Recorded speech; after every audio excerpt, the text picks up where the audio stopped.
খালাস পেয়েছেন জামাত ইসলামের নেতা এবং যে রায়টি কিন্তু আজকে কিছুক্ষণ আগে ঘোষণা হয়েছে, এই মুহূর্তে জামাত ইসলামের নেতৃবৃন্দরা কিন্তু উল্লাস প্রকাশ করছিলেন আদালত প্রাঙ্গণে এবং তাদের যে নেতা এটিএম আজহারুল ইসলামের যে রায়টি, সেই রায়টি কিন্তু কিছুক্ষণ আগে ঘোষণা হয়েছে। প্রধান বিচারপতি ডক্টর সৈয়দ রেফাত আহমেদের নেতৃত্বাধীন 7 সদস্যের যে আপিল বেঞ্চ, সেখানে কিন্তু এই রায়টি ঘোষণা করা হয়েছে এবং এই মুহূর্তে কথা বলবেন জামাত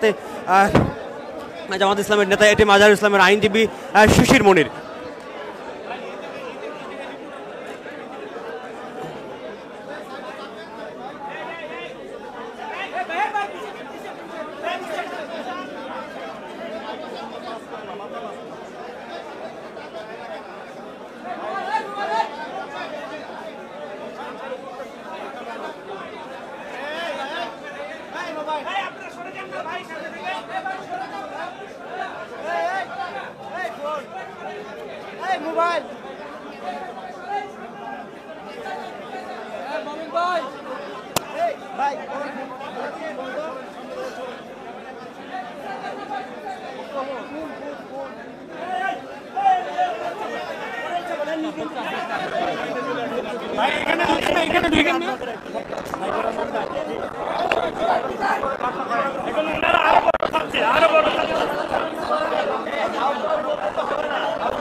আজকে এই রায়ের জন্য সাইলেন্ট প্লিজ।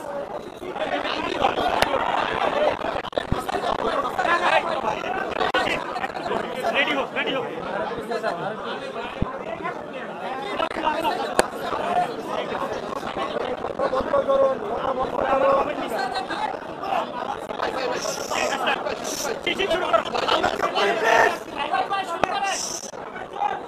আজকের এই রায়ের জন্য আমরা সর্বপ্রথম আল্লাহ শুকরিয়া আদায় করছি, আলহামদুলিল্লাহ। বাংলাদেশ সুপ্রিম কোর্টের আপিল বিভাগের পূর্ণাঙ্গ বেঞ্চ জনাব এটিএম আজহারুল ইসলাম সাহেবকে সকল অভিযোগ থেকে বেকসুর খালাস প্রদান করে।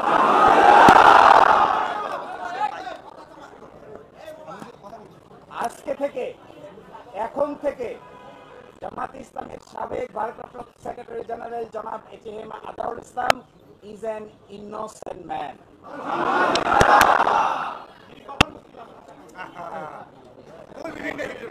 এই রায়ের মাধ্যমে আমরা মনে করি সত্য জয়ী হয়েছে, মিথ্যা পরাজিত হয়েছে। Truth prevailed and falsehood defeated. জামাতের এবং বিএনপি 6 জন শীর্ষস্থানীয় নেতৃবৃন্দকে মৃত্যুদণ্ড কার্যকর করা হয়েছে। 5 জন, অন্ততপক্ষে 5 জন জেলেই কারাবরণ করেছেন, জেলেই মৃত্যুবরণ করেছেন। দুনিয়ার ইতিহাসে এটা নজিরবিহীন নির্যাতনের শামিল। জনাব এটিএম আজহারুল ইসলাম সাহেব সৌভাগ্যবান, তিনি ন্যায় বিচার পেয়েছেন, আল্লাহ তাআলা তাকে বাঁচিয়ে রেখেছিলেন। তাই আমরা এটাও মনে করি এই রায়ের মাধ্যমে সিন্ডিকেটেড ইনজাস্টিসের অবসান হয়েছে। আমরা এটাও মনে করি এই রায় ঘোষণার মধ্য দিয়ে বাংলাদেশের আদালতের মর্যাদা সমুন্নত হয়েছে এবং আদালত 4টি অবজারভেশন দিয়েছেন।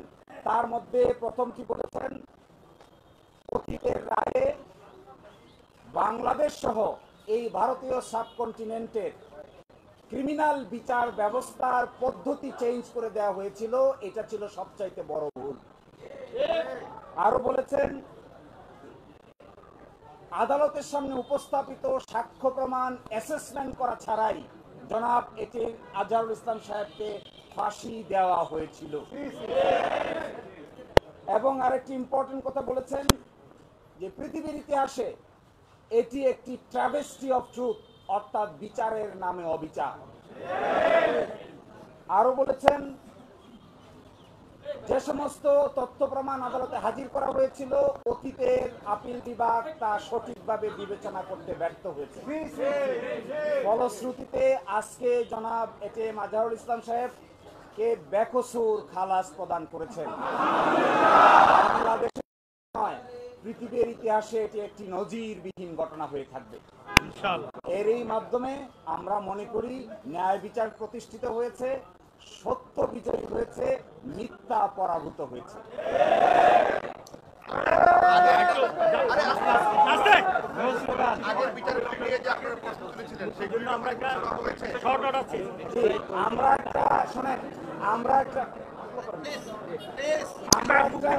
আমরা একটা শর্ট অর্ডার চেয়েছি, অ্যাডভান্স অর্ডার চেয়েছি।